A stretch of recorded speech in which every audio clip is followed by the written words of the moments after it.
Hey, what's up guys? So patch 12.6 is out for Escape from Tarkov and the game has wiped, so everybody is racing to get that early game lead. I've got a lot of thoughts on the new game mechanics, which I'll make a video on soon, but I just want to give you all a few quick tips on what I think you should focus on if you're looking to play the long game and get ahead financially. If this video helps you out, don't forget to leave it a like and consider subscribing to the channel as well. Also, I'm playing Tarkov on Twitch multiple times a week, so drop me a follow there and come check me out. If you're looking for people to team up with this wipe, come join my Discord server where we've got over 1,000 members and it's super easy to find a group quickly. All my links can be found in the description below. So first things first, I want to qualify that these tips are going to be geared towards putting you in the best possible position to make money in the medium to long term. I don't think it's super important to stock up an enormous amount of wealth early on in the wipe, since most things you'll have access to will be relatively cheap and it doesn't take much to have successful raids this early on. So if you don't care about making money or you're just not the kind of person who likes to think long term, this video might not be for you. Now, this patch is unique because it's putting very big restrictions on the flea market. Last patch, everything was super plentiful and most things were ridiculously cheap because the flea market made it possible to become super rich without ever running raids or putting yourself at risk. Because of how easy it was to play the economy, nothing really mattered because once you got to a certain point, it was simply impossible to ever go broke, no matter how bad your raids went. Well, all that is changing because now, in order to list things on the flea market, the item needs to have the found in raid status. You'll only be able to get items that fit this criteria by either finding them in raid,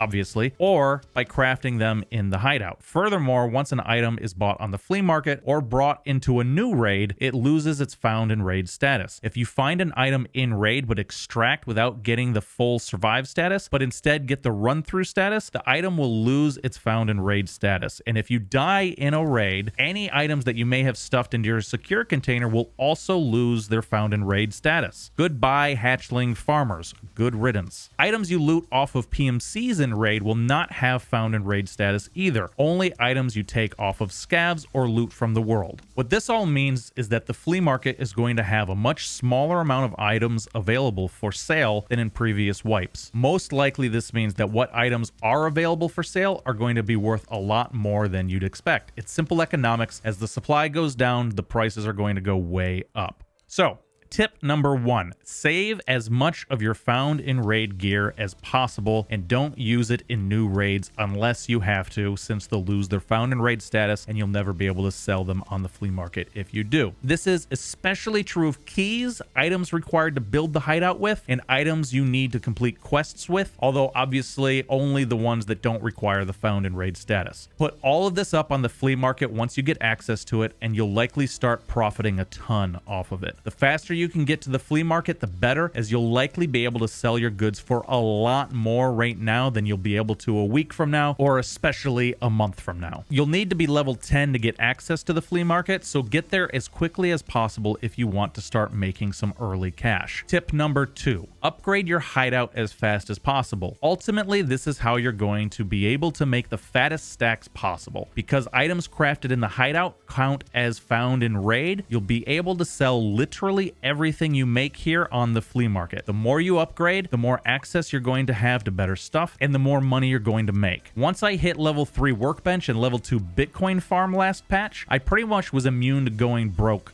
ever. I expect that this patch you'll be swimming around your piles of gold like Scrooge McDuck once you fully upgrade this stuff, even more so if you can do it before most of the rest of the player base. The most important thing to upgrade are your workbench and Bitcoin farm, but in order to do so, you'll need to upgrade a bunch of other stuff along with it. There is no downside in investing in all of this stuff early though. Even if you have to budget run the entire time to save money for early upgrades, it's going to be well worth it. Look for items that you can craft that will help other people upgrade their own hideouts, and also look at crafting good ammunition. Ammunition will always be valuable if it's good, while hideout gear will mostly be valuable early on rather than later in the wipe. So plan accordingly. Tip number 3, level up quickly.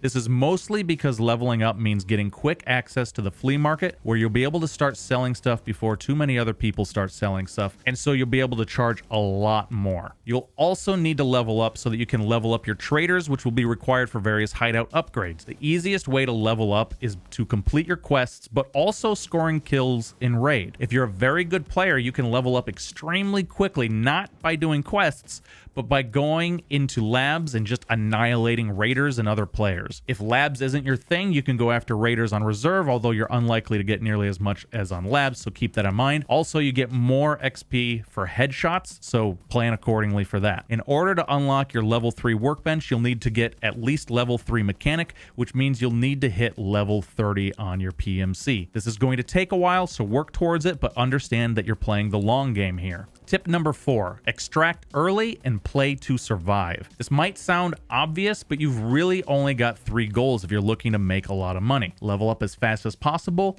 collect as much found in raid gear as you can, and level up your hideout. You will earn 50% more XP by surviving your raids than by dying, and because of this, it will often be more beneficial once you've scored a few kills and accomplished a few things to extract early to maximize the XP you've already earned than to stay in raid longer and risk dying. I don't like that this is a fact of the game, but it is the case, so we should plan around the reality of the game if we're looking to level up fast. Same goes for collecting as much found in raid gear as possible. If you collect some good stuff, you're much better off extracting early so that the gear will maintain its found in raid status than being greedy and sticking around longer and risking dying, which even if you kept that good gear in your secure container will no longer be sellable on the flea market and therefore will be much less valuable. How profitable you are in game is now going to be directly tied to your survival in your raids, at least until you upgrade your hideout, so play it safe out there, especially once you've gotten some kills or some good loot. Tip number 5, only loot weapons